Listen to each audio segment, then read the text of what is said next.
You're gonna take this seriously? Yes, I am. Oh my goodness, I'm being recorded. You're not supposed to. All right, I'm not gonna let you answer seriously. Good grief. Oh, it's Tuesday night, band practice. Sam's not playing. He's doing live feed sound. He's upstairs on the 3rd floor. Probably a lot of people don't know that. We have a whole other soundboard for mixing the live feed that goes out to Facebook. And Russ is running the slides. They need somebody to run the slides. So our kids are engaged in working at the church, and so we're just going to sit here and talk. Is that all right with you? I guess so. So how are you? I'm good. How are you? I'm pretty good. That's Now, good to hear. in case people don't know, do you want to introduce yourself to everybody? I'm Kristy Stevens. Oh, yeah? Yeah, Matt's wife. You are my wife. I love that. So let's tell everybody a little bit about you. What do you think is probably the most important thing for people to know about Kristy Stevens? About me? That's an interesting question. Talk louder. I need to talk louder. Yes. Okay. Let's see. Well, I'm a homeschool mom, and So that means you're weird. yes, right? yes. Long denim skirts. No long denim skirts, but we're not only homeschool mom and pastor's wife and double weird. Have you liked homeschooling the boys? I mean, when you started, you were nervous about it, but I mean, do you feel like you did the right thing? I do. I mean, really, with as weird as our kids are, you still feel like I do. I mean, it's had challenging times, but it's been all good stuff. It's I've enjoyed the time to be with them. So yeah. Well, I guess they turned out okay. They're not too bad. But so what else? What else are you into? painting. I love to paint. I've been painting the house though, and I have not enjoyed that as much as I do furniture. It's just a different. You like to paint furniture? I like to paint furniture. Not pictures. Not pictures, no. Furniture. Furniture. Right. And to distress it. I love to distress furniture. What does that mean?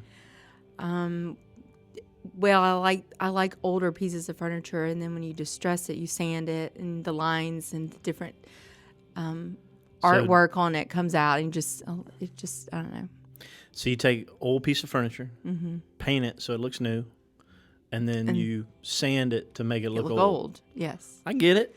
But it's unique because it's different. Every piece is different. It's one of a kind. And then you sell it and you make lots of money, and that's how you support our family. No, not exactly. It's a hobby. I don't really make lots of money, but I make a little bit. We're rolling but it. We're rolling it. We're not. It's a roller coaster, the repurposed furniture, but it's fun and I enjoy it, and I love to paint, and to me it's therapy. I mean, you have a time where it's just kind of just me and get away from the kids. Yeah. I get it. And me, you don't want to get away from me, do you? Well, no, but I paint outside a lot under our carport, so I enjoy that. I love being outside. We've been planting grass and sod and grass seed, and Russ has been helping me, and we've been learning through that. So I like being outside. So. All right. So you are not from here. No, Where are you from? Not. I'm from Byronville, Georgia, which is a population of 500. Very small. Everybody knows. Yeah. Everybody knows where Byronville is. Yeah.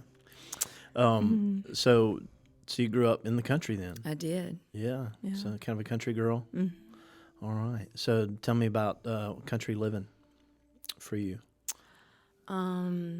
What's the countryest thing you did growing up? Oh, goodness. I have a good list just from knowing about you.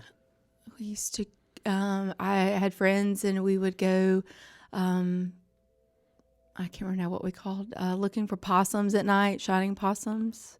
Shining possums? Yes. I don't remember what, there was a name we called for it. I don't remember what it was called. But I knew this one kid, and he would tell me about going possum kicking. And they go out in the pecan orchards, and they would shine lights and find the possums, and then they would go and kick the possums it's kind of like cow tipping, but sounds even more violent and horrible. Yeah, we didn't. He wasn't a good. He wasn't We a didn't good. kick any He wasn't a good possums. kid. He was a pretty bad kid. Yeah. You didn't kick any possums. No, I just like being outside. That's why I went. And I like to deer hunt. I used to go. I didn't. I enjoyed more of being in the deer stand. You didn't like the deer hunt. I like to go sit in the stand and just to listen to nature, and I enjoyed that. So I never did any hunting until we started dating, and went out on your parents' farm with your gun, and killed my first deer. Do you remember that? Yes, and it took all of us to search for it. Yeah. Well, we got a little anxious. I shot it and didn't die right away, and I probably went to find it too soon, and it jumped up and ran, then kept chasing it, and finally got it. But anyway, the whole family got involved, which was fun. Yes. Yeah. So, Got to learn a lot about the property lines that I didn't know about that day, how deep the property was, trying to find it. so I think the countryest thing that you've ever told me that you did goodness. growing up was you and your mom and your dad and your sister all driving to Panama City in a 2-door pickup truck Yeah. for the day. We did. One time we went for the day. Yeah. It was just no other vehicle to ride, nothing with a back seat. No. Yeah. All right. That's pretty country. That'll fit into a song. So so your mom's still down there in the country. We get to go see her every once in a while. Go fishing, which I enjoy. Russ loves that. And but anyway, so tell me about what's going on in your life right now, and what's going on this week. What's going on this week? Well, can I talk about connections? If you want to. Well, today we started taking it. Well, I've been helping Shay kind of transition, helping her with the hospitality, the servers. And so today was like the first day of really, we're planning center, which is where the emails that are sent out to the servers and the hospitality, those that are volunteering that they receive. And today I actually went through and actually sent emails through that. And it sounds easy, but it's not. You have to go through the database, find the names that are listed, and I messed up a couple times. I had to call Shay, but we got it all worked out. I deleted a few positions, but we got it all figured out. But I'm looking forward to getting to know more people. And I was amazed when we were going through our servers each week between the two campuses, including the band, kids, volunteers, and the hospitality. There's about 60 people a week that volunteer. It's crazy. I had no idea. It's amazing how many people. That's it's the thing that you and I first fell in love with about the church is just what a servant heart the church has. It's just part of the DNA of the church, and so of course it takes a lot of people to fill in all those positions, but it's really the part of the way that we do church. I mean, it's not just it's not just filling the position. It's not just making sure there was somebody to teach the kids or to open the door, but it's part of the way that we disciple one another and love one another and serve the Lord. It's just part of who we are as a church, and so it's. I love that there's so many people involved, and it's one of the best ways for people to get involved in the church and really begin to meet people. But folks may not know that. Over the hospitality ministry, and we call it connections, as we make first connections with people and then following up with them, that kind of thing. So we have a lot of first-time visitors. Over that hospitality part, Trudy Johnson did that for years and years, did an amazing job, and so she stepped down as her kids moved a little bit closer, and she's going to visit them more often, and so that left a big hole for us. I mean, we thought maybe we'd just quit having church because she was really good. It's a huge responsibility. Yeah, and so it left us with a hole there for a while, and so we've been trying to pick it up with the staff and make sure everything's done, but it's just hard without somebody really being the face of that ministry and really connecting with the people and helping them to be successful at what they're doing. Everybody who signs up to volunteer, they want to do a good job. I mean, they're not signing up just out of guilt, or maybe some are, but most of them sign up because they want to do a good job. They want to serve God. They want to serve the church. They want to serve other people. And so what I always want to do is try and give them the best opportunity and all the tools they need to do a good job and all the knowledge they need. Lynn's so good at that. I mean, Lynn really sets her Lynn's people up. awesome. Yeah, that's our kids director. She sets our people up to succeed, and so that's what I want for us too. So Kristy is going to step into that role. She's been kind of over the last week or so been learning about it and learning more about it, and going to be taking it over. And so, you excited about that? I am. Yeah. And it's a little overwhelming. It's a lot, but it's we have some. There are more spots we would like to add. There's also some spots we need to fill. So just trying to be familiarized more with what I need to do, and also to help in making connections with the people that are already serving, and just letting them know how much we appreciate them, because we could not do this without them. Well, so are you mad at me that I made you do it? No, you actually asked me at the beginning of the summer, I think, or sometime during the summer you asked me, and I just kind of blew you off because I just knew. That's what most people do. Trudy was doing it, and knew it was a lot of work, and I knew Shay was trying to do it on top of her other responsibilities, and I knew if I did it, I wanted to do a really good job, and I knew it took a lot. So anyway, but here I am. So you're not going to quit, though? I'm not going to quit, not yet. Okay. All right, good. There's a trial, right? There's but I mean, really, 30-day trial. I didn't twist your arm. You did. No. All right. Come on. No, I have really been praying about it, and I have peace about it. So I really do. All right. Well, I think that you're perfect for it. Oh, you're sweet. Because I don't know anybody who is more servant-minded, more deferential, looking to others' needs more than you. I really don't. I mean, you've instilled that into. I was about to say our children. You've instilled that into Russ, and where you see other people's needs before your own, and so I think that makes if you're going to look for somebody who has a gift of hospitality, somebody who's looking to meet other people's needs, making sure that they're comfortable, and that's really that's what we want to do as far as those. When people come into church on Sunday, we want to help them to feel as comfortable as possible. So, you're learning more about that. I mean, I think you already did a good job, but I mean, have you been picking up anything as you've been learning from what we do and what we want to do in the future? Yes, I think there's always room for ways that we can improve and just be more hospitable to people. And I think too, we get comfortable. I know as taking on this role, I have noticed that even I have, you become comfortable with coming to church. And I mean, I see visitors, but I don't know how to explain it, but the first time they come, it's a big deal. And I think about, and I've been watching some videos too on it, but it's like when you go somewhere, the first time you go out to a restaurant, or you think about if it's a new place, you look at everything. You see from the minute you're even parking. When you go to park, how was it hard to park? If when you go to now, we've also visited other churches. Can I say when Matt has off, sometimes we'll go and visit other churches, and that's just really noticing how we have felt welcomed. At other places, even when it's time you get out of your car. There's always ways you can make it better, but thinking about those first-time guests when they come in, you want to make contacts and greet them, and it's hard too, because where we are in both places, they're older buildings, and so sometimes getting to the kids area, it's not as easy. There are steps for going to the sanctuary, and just trying to make it easiest you can to get people there, so when they get into the sanctuary, they're not frustrated. It's hard to walk into a new environment, and I think everybody can identify with that to some degree. I know I've been going to church and been working in church since I was 18, and went to church long before that.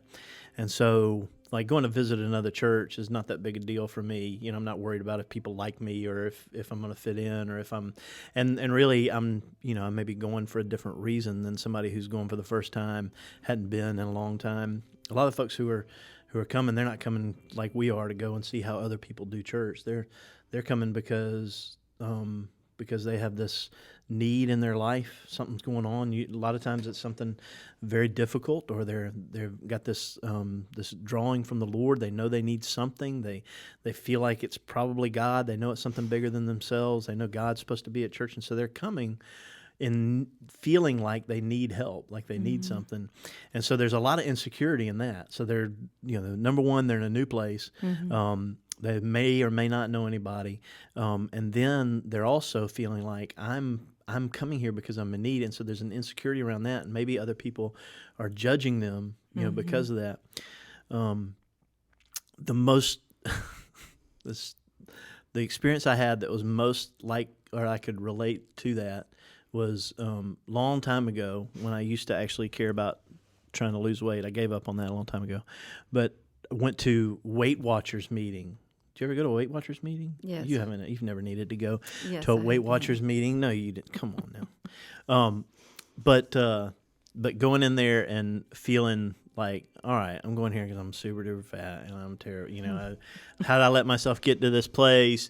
And you're going in and you're not going to know anybody, and you got to, they're going to weigh you, and it's just like, all these insecurities. You want to leave. And you want to leave time you get to the door. Yeah. And then you're going to go sit in this meeting, and these people are going to talk, and they're going to talk about stuff, and people are going to share their stories. And so they're going to ask you to say something, and they're terrified. No, I'm fat. I'm here. I don't want to do it. I don't want to talk.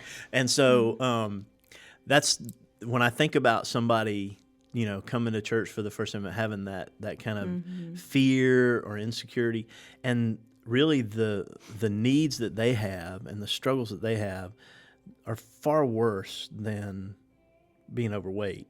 I mean, you're talking about people who are, their family is maybe hanging on by a thread. They may be right on the verge of, or the family separate, or people who are in deep depression or bound in addiction or sin habits that are just destroying their lives, and they're coming in. Not with a little bit of, but huge needs, and what I think about is I don't want to put anything in the way for them to go, I knew this was wrong, I'm out of here. Any little excuse, I want to try and help remove all the hurdles so people can come in and they can hear the message of the gospel, which will be in the beginning a challenge for them as well. And but ultimately they'll see the love of God in what Jesus has done for us on the cross, and they'll see that there's hope and healing for the things that they're going through. So I think it's one of the most important things that we do as a church is help people to make that step into the family of God. So what are some of the best things that you see us doing, and as people kind of, because I think in a lot of ways we do a really good job of this. We already, do, and it's always neat. Everybody is wearing the hospitality parking. They're wearing their blue shirts, and I love the color. It's a bright blue that you can see. You can even see while if somebody's just driving by from the church, then maybe may not be planning to come to church that week. Maybe they'll just see, oh, there's something going on there. Maybe they'll think about coming the next week.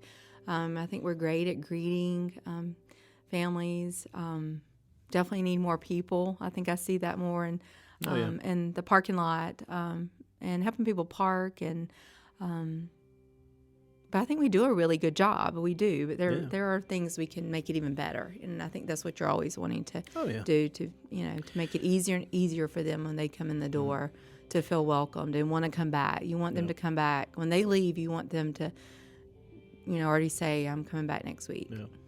The other part of it is not just the people who are coming in new, but the people who are serving. I want this to be a really, really good experience for them. I want them to feel really fulfilled and satisfied and joy. We were just talking about somebody who serving in the church and had become kind of frustrated about something, and I couldn't figure out if it was this person's fault or this person's fault or whatever.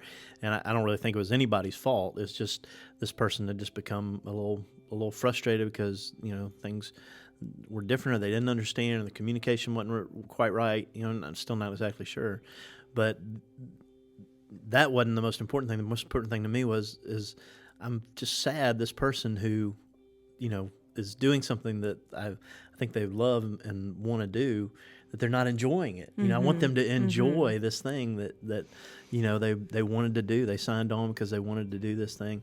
I want them to really enjoy it and get some real satisfaction out of it. And so I want us to find ways to really help our folks and serve those who are serving. You know what I mean? Definitely. You got any good ideas about how we can do that? I'm working on it. Oh, okay. All right. Well, we'll keep working on it. I've got a few ideas too, but we've actually got some things that we're planning that we're going to release a few things online in the upcoming weeks, but we'll tell you more about that later on. I think what everybody really wants to know is why you think I'm so awesome.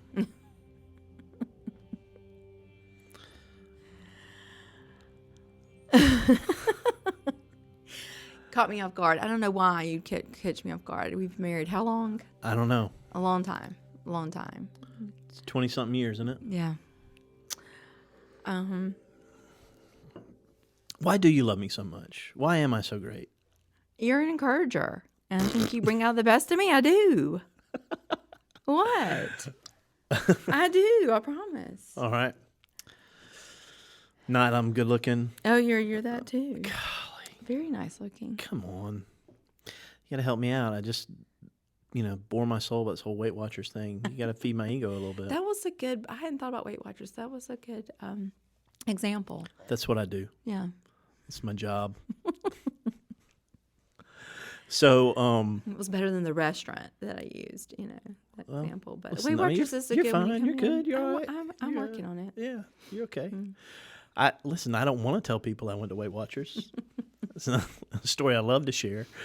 But I think it's in my life, it really is the most. Anyway, we don't need to talk about that anymore. You were talking about how great you think I am. We want to get back to that. I want to give some time to that before we run out of time. So, do you want to talk more on that issue? I admire you for how you're able. We were talking about this last week. How you stand up, and I've even noticed that you've gone through. You're gonna take this seriously? Yes, I am. Oh my goodness! I'm being recorded. You're not supposed to. All right, I'm not gonna let you answer seriously. Good grief! Oh, it's your blue eyes. I like your blue eyes. Golly. Well, I love everything about you.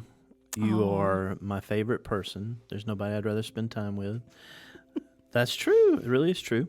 And I think that you are an amazing mom. Oh, you're making me cry. Oh, stop it. Anyway, so let's talk about what else is going on in our lives. What else do we want to talk about that's going on in our lives? Sam is applying for colleges and scholarships, so that's working on that. Yeah. Realized I really don't know a whole lot about it. I haven't been that involved in the homeschooling part. Did he can read? Yes. Okay. All He's right. a smart kid. They both are. But just there's a lot of information going over right now. So anyway, I'm just trying to decide. He's unsure where he really wants to attend. What do you want for him? What do you want him to do? I want him to love whatever he does. Having passion. Of course, he loves to play in the band. He loves music. Yeah, but I mean, like for college, what do you want him to do? Because I think, this incredible opportunity, kind of, take chances and have adventures. Have a family and your financial responsibilities. It's kind of like permission to just have an adventure to go. Yeah. The whole world's just going to give you permission. We're not going to let him take out any crazy student loan debt, but I mean, he doesn't mind working a little bit, so he can go have an adventure. So I think he should go do something, go experience something different in the world, don't you think? Yeah. No, you don't. I don't. I would love for him to stay close, at least his first year. I just, but that's up to him. I mean, I do want him to stay. I would love for him to stay in Columbus, at least for a year or two. We used to joke about what he was going to do for college. You remember? Pajama college. I forgot about that. Yeah. Pajama college. There was a commercial or something. Yeah. Phoenix University. Phoenix University, and the girl talking about she could go to school in her pajamas, and so Sam was going to go to pajama college. That was the joke for a long time. So, so you want him to stick close. He's working at Chick-fil-A. He's doing pretty good with that. Yeah, he loves it. You know, hopefully they won't watch this, but I'm really proud of him. He's like, he's really done a great job there. It's been cool to watch. He just decided he was gonna excel at that, and he's done a great job. Yeah, so he really has. It's I never see him anymore. I mean, He works a lot. He does. yeah, between the job He's and the working girlfriend. about 30, sometimes, well, around 32 hours a week. During the summer, he worked more, but Yeah. and he's taking full load online dual enrollment classes. And It's so sad to watch him what? grow up, isn't it? It is. It is. All right, so everybody's busy at band for a little while longer, so you and I we can go out and hang out somewhere. You want to go? Sure, coffee. I'm drinking coffee already. Let's go get something to eat. Okay. Where do you want to go? Let's go find something good. Sounds good. You know, Kyle that plays in the band, plays drums in the band. He manages the kitchens at a couple of restaurants downtown. So he's got this new one, and I just saw an ad for one of their appetizers. They're doing Advertisers? Hey, Appetizers. why don't you quit being so critical? I'm sorry. Jeez, on me about everything. Kind of getting used to this. As you get going, you get a little more relaxed with it. But it's just, I'm still a little nervous, but I haven't done anything like this before. We're just talking. I know. Yeah. Yeah, with this big mic in my face. But Well, it's not a big deal. Yeah, you just got to get used to it. I think everybody at our church would be glad to know you a little bit more. So, a couple of the ladies at Mount Zion, well, I've just never seen your wife, and so it's good. It's good that people get to know you a little bit more. So, let's go on date. sounds awesome. Let's go. All right. All right. See y'all next time. Bye. Bye.